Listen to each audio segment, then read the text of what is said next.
Hello friends, welcome back to my channel. Happy Friday. I hope you're enjoying my last video. I'm coming over here. It's been really tough for me to get right back on filming and pick up where I left off, where you guys really enjoy a lot of my slow stitching. Unfortunately, all my craft supply are still in boxes, and with the new home, I'm still kind of figuring out where I want to be. We do have a big shop in the back there, and I had showed that before, and it's quite large, and I would love that to be my shed. And so at the moment, because it's snowing and super cold out, we're not able to do too much out there, going back and forth, moving stuff around. So it's gonna have to wait until probably when spring comes. So and that's not really too far away, probably about 6 weeks from now. So in the meantime, I'm just kind of trying to figure out to stay busy and stay afloat with the demand I have in my shop. And if you guys are not aware, I have also opened up a storefront locally here. I don't have a whole lot there. I want to add more, so I'm busy trying to create more items so I can list there. I do have a ton of fabric, and you're looking at some of it. These are really nice upholstery fabric that I have gotten a hold of, and they're really fine fabric, and they're beautiful. A lot of them are Italian fabric, and they're really nice. Look at the print on this, super pretty. And they measured, there's a lot of them, there's over, I think I have almost 2 dozen of them. And the only problem with this is I don't have much of a choice on the size of the fabric. I believe these are sampler fabric that the furniture store has to like share with their customer what print they want and so forth. So these are 18 by 18. Is that a fat quarter? I'm not sure. But let me show you. The prints are pretty similar, but the color are just beautiful. They just vary in colors. Look, this is like a peacock, and there's a bunny over there. I mean, you can see the tail there. They're really pretty.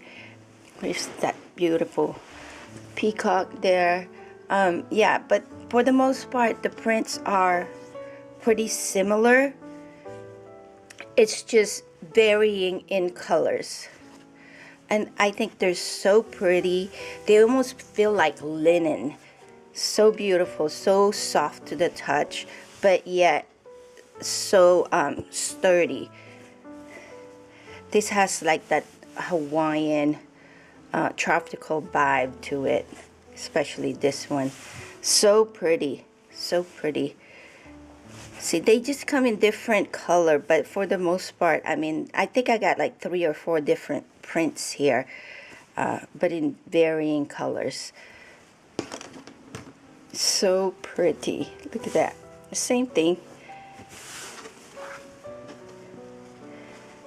This is pretty. I love the color. So rich. Beautiful. So what I decided to do is Boxy bag. And so, and then I got 2 pieces of lining to go with it. I have this leftover fabric, and I cut 2 strips for the tabs. I'm going to put tabs on the side, and I have this left over, and I was thinking of putting like a side handle to carry your bag, almost like a utility bag, but I just don't think it's long enough. So I'm gonna have to see, but for right now I'm just kind of playing around with the fabric and see what kind of project I can come up with. The other day I was I was doing some sewing. Originally, I wanted to make this boxy bag here. Makeup bag, all-purpose bag, whatever you want it to be. It's got 2 tabs on the side, and I just saw a little bit of fabric left over and add a little pull tab there on my zipper, and it's lined inside. So this was the project I initially attempted to do, but the funny thing is I had cut the corners the wrong way, and I ended up making this bag instead. It's almost like a bucket bag. It's got a 2-inch gusset on the bottom. It's really nice. I think it's 8 inches tall, maybe a little bit more. Oh yeah, 9 inches, almost 8.5 inches tall, and the bottom, obviously because I had a gusset on it, 6.5, and the top is 9. So and I think it turned out really cute. Because this is not the intent I had, I do have the pull tabs on the side, because I wasn't intending to make a bag out of it. It's too big for kind of like, too tall to kind of just use as a pouch, or you know, like a makeup. I suppose it can turn into a makeup bag too, but anyways, I thought it would be better if I turn it into like a little cross body bag. And so I kind of scrapped whatever I could with the remaining of the fabric, and I ended up just attaching it in this manner. I would have loved to do some hardware on there, like lobster claw or something, but because this guy is already sewn and that was not the original intent, I had to kind of just think outside the box and improvise. So that's what I came up with, and I think it turned out really nice too. So so yeah, there it is. It's a bag, but today we're gonna attempt to make some sort of boxy bag, or boxy bag, yeah, with this measurement, and we'll see what size of bag I can come up with. I definitely need to do something with this fabric. They're just too beautiful to be sitting in my craft room. So they sit in tubs and stuff. So let me see what I could do. You're gonna need to cut 2 pieces for your main fabric and 2 pieces for your lining. And then I'm gonna have to trim this, guys. I cut them in this manner just because that's the length of my remainder. So, and I just cut them in 2 inches. And I'm gonna fold this in quarters like so, and then fold them again and again, and I'll sew a line, a straight stitch on both ends of this, and it becomes a tab. I could probably cut this in half. I think that might be long enough for my tab. It might be long enough to use in my tab. It's gonna be tight, but that's why it is the length that it is. You probably need a good 3 inches to give you a lot of wiggle room to use as a tab when you sew it on your zipper. So, and then with that, you're gonna need a zipper, and I use yardage zipper, and I think there is white there, so let's just use this one. So I'm just gonna use, I'm debating, I think black might look good, gray, white. There's a lot of white there, so I'll go with the white. So I'm gonna just give myself a little bit of room for my, maybe we'll do 1 inch longer than my actual fabric size with my zipper. And then I'm gonna add a little full tab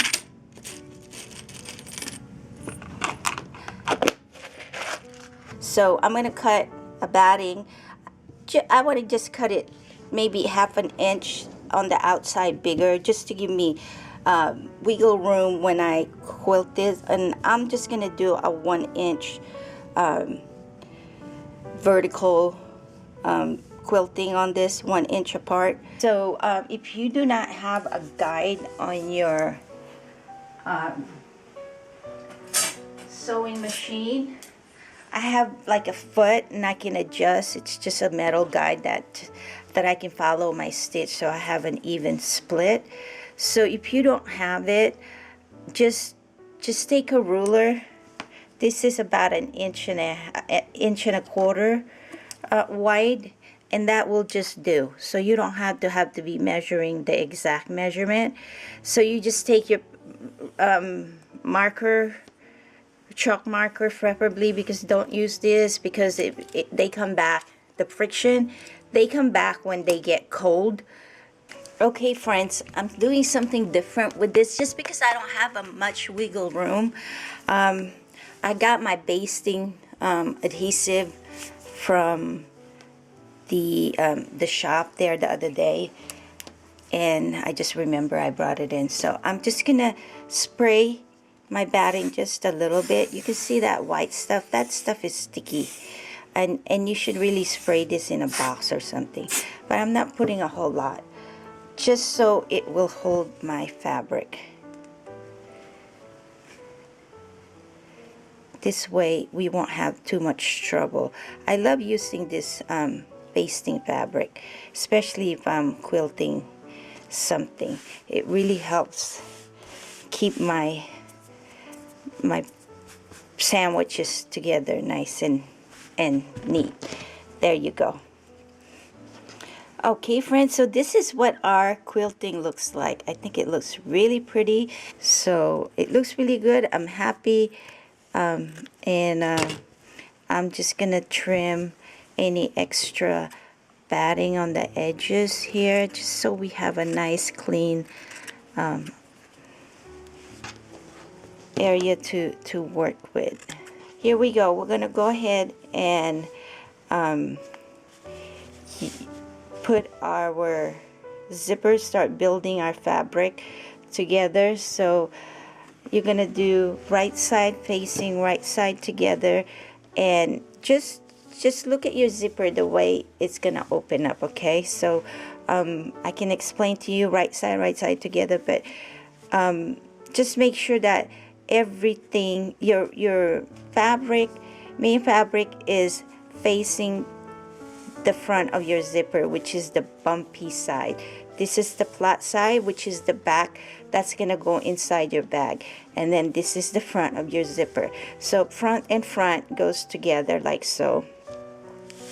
I can put my zipper pull now, or I can put it later. Either way, it works. So all I do, this is gets easier with practice. So if it's your first time, don't get frustrated. Just do your best. So give yourself a good wiggle room and push it, and you'll hear it pop. And try your best to make it even. But this is why I give myself a little bit of wiggle room with my zipper. That's why I cut it a little bit longer, because when you put your zipper pull, it'll be a teeth or so off. You can see there's about 3 teeth off, and it's looking like so. You can just undo that if you're OCD like me, and just try again. Don't get frustrated with it. It's the more you do this, the better it is. So if it's your first time, it's gonna get frustrating. I think it looks good like that. Let's see if we can keep it in that alignment. Okay, yeah, I think that looks good. It might be just the teeth off, but I'm okay with that. The last one we have about 3 teeth, so just a little bit of, it's going in. Okay, we got about 2 teeth off, and that's okay. So it's all right. So that's what it looks like. That's what it looks like, but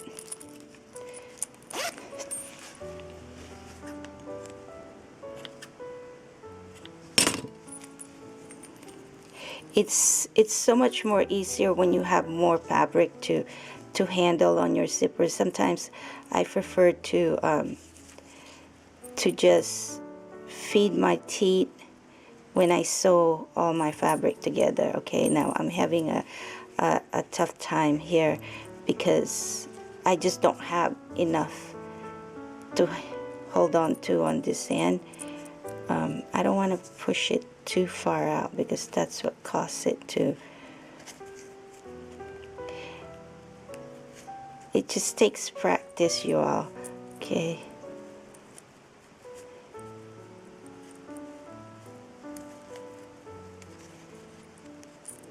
Okay. Okay, that's just 1 teeth off.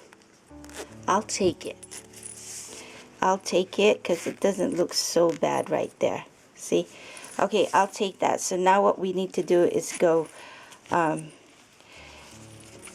put it face side down. Line it up. Line it up. Press. Okay. So let's pretend we sewed this already. Take your zipper foot and then sew. I usually just follow the size of the foot on how much to sew it in. Okay, the closer you get to the zipper, the prettier your bag is going to be, my opinion. Okay, so once it's all sewn, this is what it's gonna look like. See, if you don't sew it close to the zipper, you'll have a big gap like that, and I don't think that's super pretty.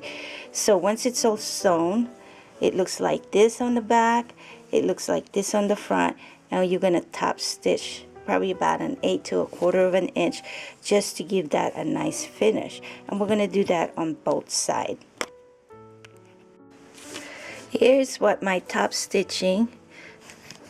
Okay friends, so the next thing we need to do was to go ahead and attach the bottom section of our bag, and leave yourself about 2 to 3 inches on the lining section of an opening to turn our project right side out, and be sure to back stitch on the ends, the beginning of that opening, so when we clip it, it doesn't starts to rip.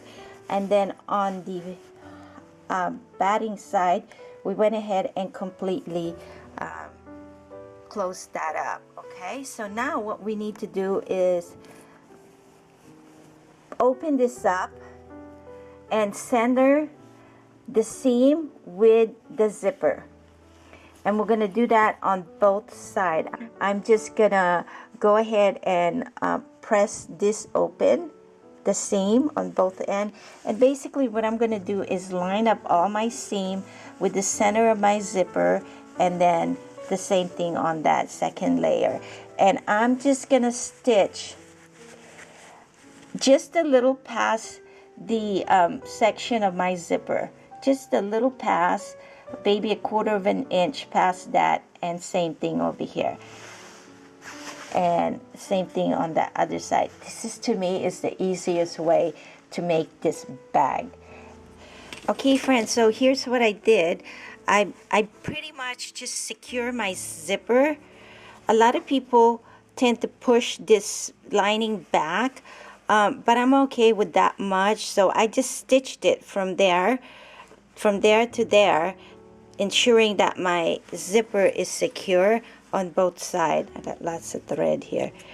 Okay, and then I went ahead also, you can see on the lining that I stitch just really where my foot kind of settled from this zipper, and then on down, just giving myself at least 2 inches so I can mark my 1 inch box here, and this box, it's gonna be, you're gonna measure it from this stitch.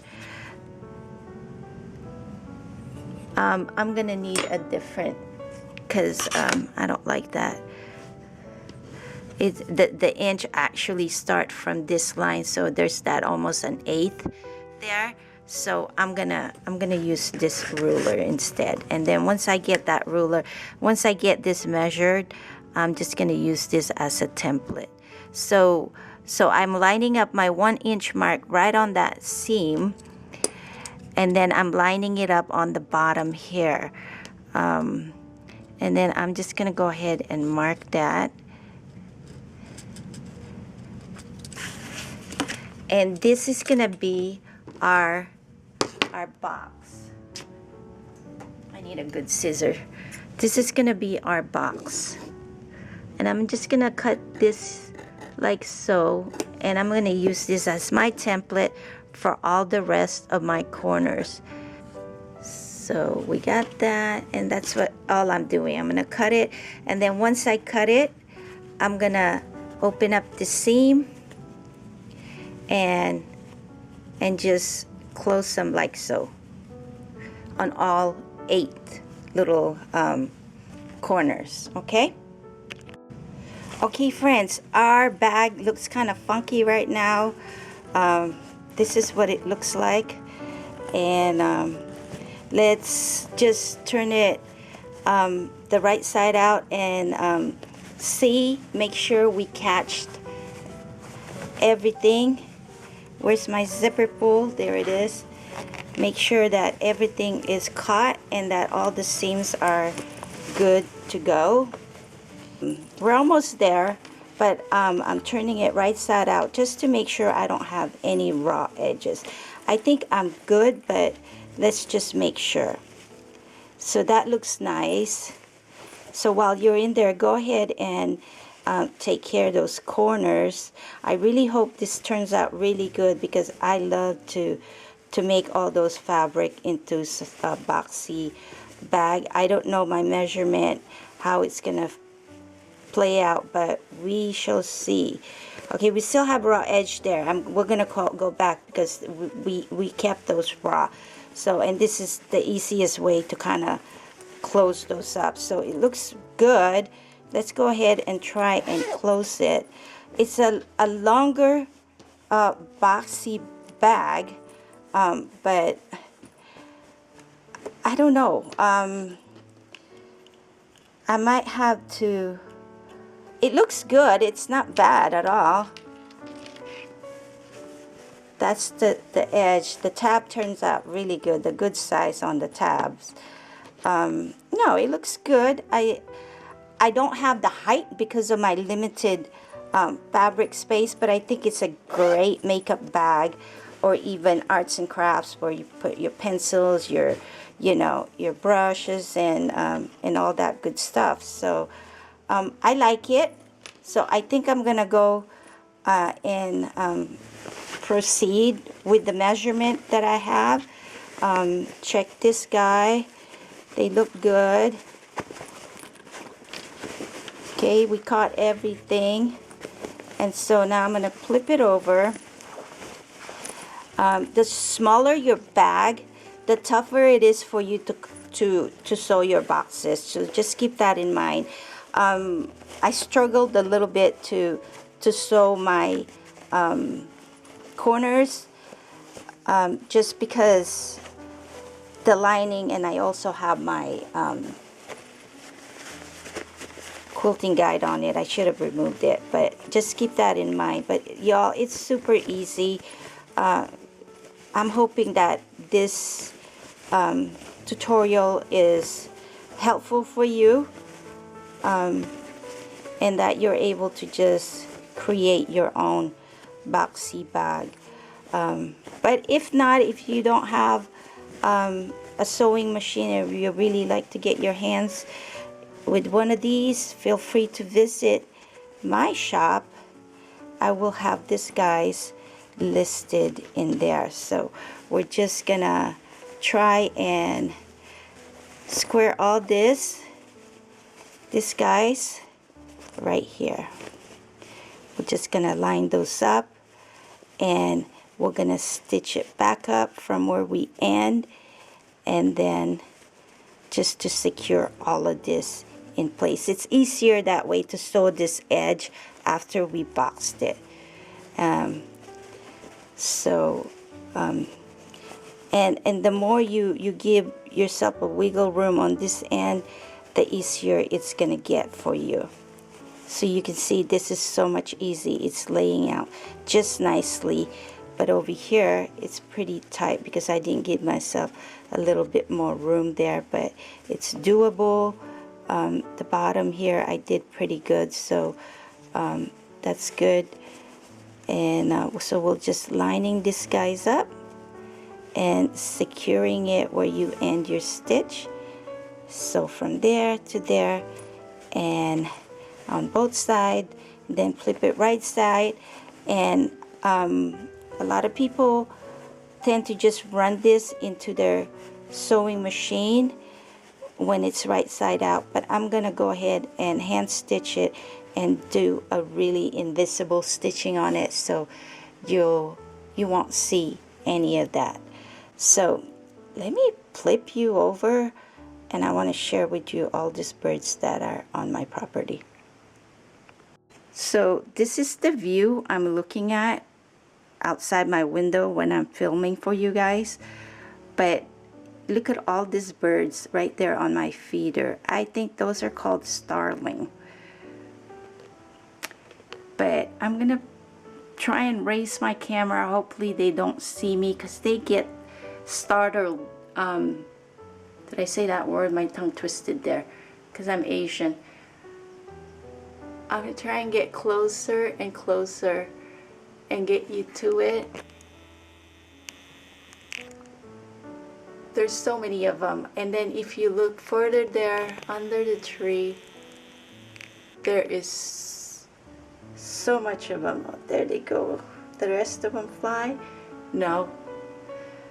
They're over there. I'm gonna try and focus so you guys can see how much birds there are. The snow melted and they're foraging in the grass. And there they come back. Oh, they left again. There they went. I love it how they fly away in flocks. They're up there on the tree.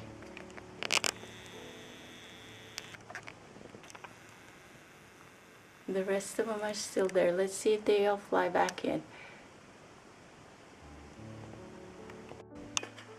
They're coming back, friends. Look at them all over the snow. I had to shut the light off so they can't see me from the window.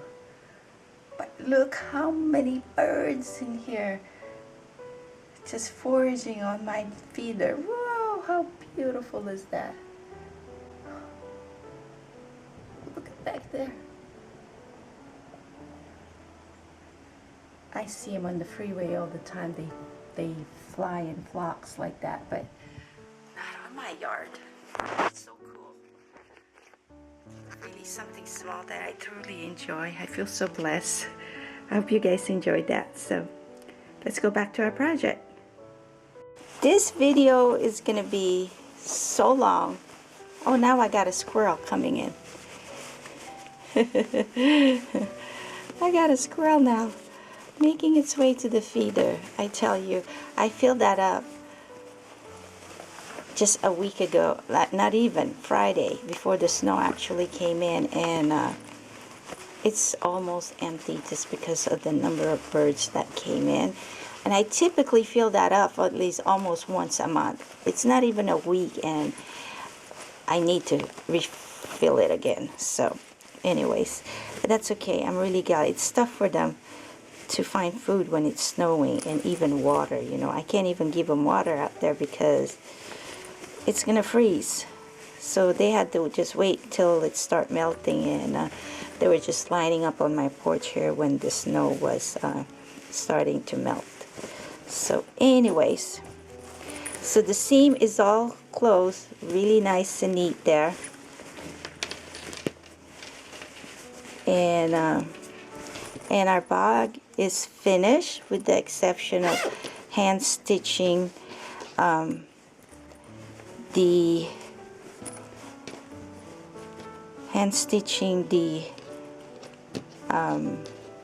closure. Now I'm a little OCD and I can see what's going on over here. My tag is a little off. It's not centered. I thought it would be. I thought I centered it, but it's not centered. So before I close, I'm gonna move her over, maybe even, no, I'm gonna move her up here a little bit more. So yeah, I could still do that before I close. So that's it, friends. I'll finish this up. Ladder stitch is what I'm gonna do to close this. So it's basically, I'm gonna do the same color of yarn or thread to stitch this,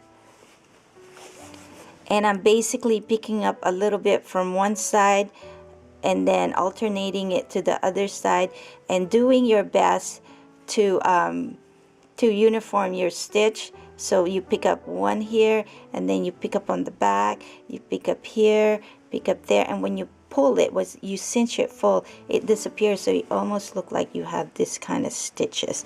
That's what a ladder stitch is. So all right, friends, I'll show you the totally finished project in the end here. I apologize, this video is so long now. I'm glad I got it done so I can go ahead and upload it while the construction is happening. That doesn't matter, because all I got to do is just edit it and try to shorten it for you, because it is absolutely lengthy. So all right, I'll go ahead and fix my label and seam that, and I'll show the finish in the end. Thank you, friends, so much for joining me. Like I said, I hope that you were able to learn and create your own little boxy bag here. And if you have any questions, feel free to put them in the comment below. All right, friends, you have a wonderful day. And as always, be blessed. Bye.